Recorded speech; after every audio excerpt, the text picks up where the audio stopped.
Fox News Alert, a new report on Obamacare claiming that the new enrollment total is not all it's cracked up to be. We're going to look inside those numbers that the White House says have skyrocketed to 9 million enrollees, which would surpass the 7 million number that they really wanted to hit for March.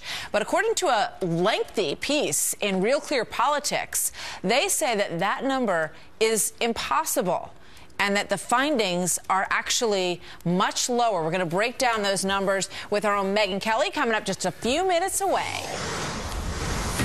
And also this alert for you, because right now we are getting very close to hearing from the president. He will talk about how he plans to overhaul the NSA and the data collection process that has caused so much controversy in this country. Welcome, everybody. We've got a brand new hour now of America's Newsroom starting right now. I'm Martha McCallum. I'm Bill Hemmer. Hello to you. President Obama expected a call for the end of the NSA's control over the storage of your data records and the records of hundreds of millions of Americans. Chief White House correspondent Ed Henry waiting on this speech for about a week now. Ed, good morning there. How big are the changes expected to be, if at all? I think it's going to be medium, frankly, Bill. I think they're going to tout this inside the White House as very significant reform.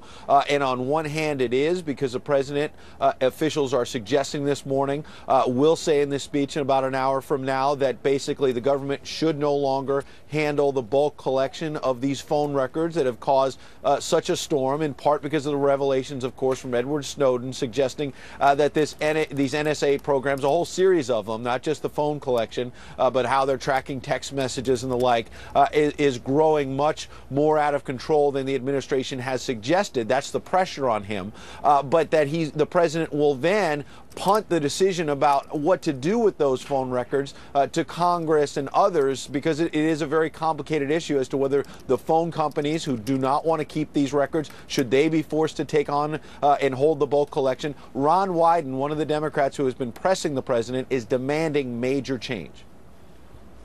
What they recommended, particularly with respect to collecting millions and millions of phone records on law-abiding Americans, is one, it wasn't necessary to prevent terror attacks. Two, existing authorities would be sufficient.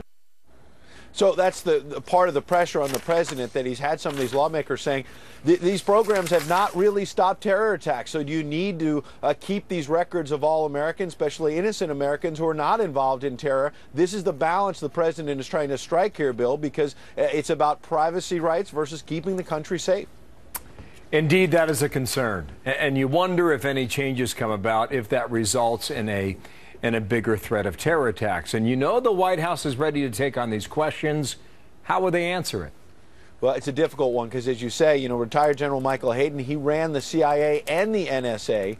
And he was on NBC's Today Show this morning saying that, look, he fears that some of the reforms he's hearing about from the president will actually put us in a pre-9/11 mentality and could increase the possibility of terror attacks. That's why Senator John McCain is saying that the president does need to reach out to Congress here to hear all of this out a little bit more. Take a listen.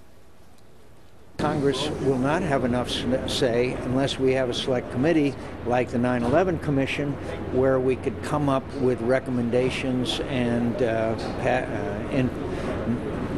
have legislation enacted. So the bottom line is the president is going to suggest that the records should not be held by the NSA, but he's going to kind of punt on what you actually do with those records, Bill. All right, Ed, thanks. Ed Henry waiting on that today from the North Lawn. Ed, appreciate that. Here's Martha with more.